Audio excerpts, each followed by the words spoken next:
Anchor గా, నటిగా వైవిధ్యమైన పాత్రలతో తెలుగు ప్రేక్షకులను మెప్పిస్తున్న అనసూయ ఇటీవల కొత్త ఇంట్లోకి గృహ ప్రవేశం చేశారు. తన కుటుంబంతో కలిసి చేసుకున్న వేడుకకు సంబంధించిన ఫోటోలను ఇన్స్టాలో పెట్టారు.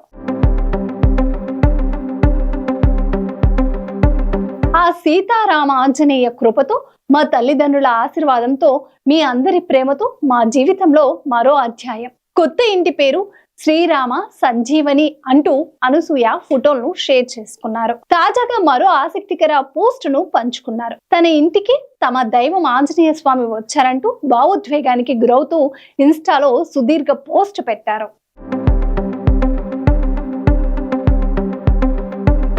ఈ ఫోటో వెనుక నేను మీ అందరితో పంచుకోవాలనుకుంటున్న విషయం ఇదే. ఈ నెల 3న మేము మా కొత్త ఇంట్లో కొన్ని హోమాలు, పూజలు, శ్రీ సత్యనారాయణ స్వామి వ్రతం, మార్కతలింగ రుద్రాభిషేకం జరుపుకున్నాం. చాలా పనులు ఉండడం వల్ల మొదట హోమం మొదలు పెట్టే ముందు మా గురువు గారిని కలిసి ఇంటికి సంజీవని అని పేరు పెట్టుకోవాలనుకుంటున్నామని చెప్పా.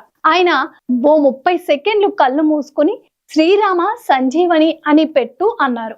నేను మా ఆయన చాలా సంతోషంగా బాగుంది గురువుగారు అని చెప్పా. ఆ తర్వాత వాస్తు పురుషుడు, ఆయన ధర్మపత్ని పూజ చేయడానికి అటు పక్కకి వెళ్ళాము. మరోవైపు గురువు గారు హోమం కొనసాగిస్తున్నారు. ఒక 20 నిమిషాలు దాటిన తర్వాత మా గురువుగారు వచ్చి తన ఫోన్ చూపిస్తూ ఆంజనేయుడు వచ్చాడు అని అన్నారు. నాకు ఊహ తెలిసినప్పటి నుంచి మా నాన్నగారి నుంచి నేర్చుకున్న గొప్ప విషయం ఒకటి ఉంది. సంతోషం, దుఃఖం, భయాందోళన, అనారోగ్యం, ప్రేమ అన్నిటిలోనూ జై హనుమాన్ అని తలుచుకోకుండా నేనేమి చెయ్యను.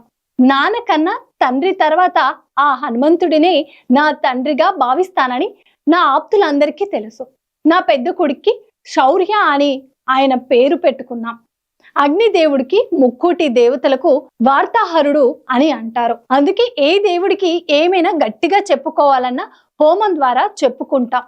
ఈ విధంగా ఆ రోజు హనుమాన్జీ మా ఇంటి పేరును, మా ఇంటిని, మమ్మల్ని ఆశీర్వదించడానికి వచ్చాడు. అందరూ ఆధ్యాత్మికంగా ఉంటారని నాకు తెలుసు, కానీ నాకు ఎదురైన సాక్షాత్కారాన్ని మీతో పంచుకోవాలనిపించింది. మీలో కొందరు నమ్మినా నమ్మకపోయినా ఆ ప్రహ్లాదుడు అప్పుడు చెప్పినట్లు అందుగలడు ఇందులేడని సందేహం వలదు, ఎన్నెందు చూసినా అందందే గలడు అని అనసూయ భావోద్వేగానికి గురైన ఫోటోలను షేర్ చేశారు.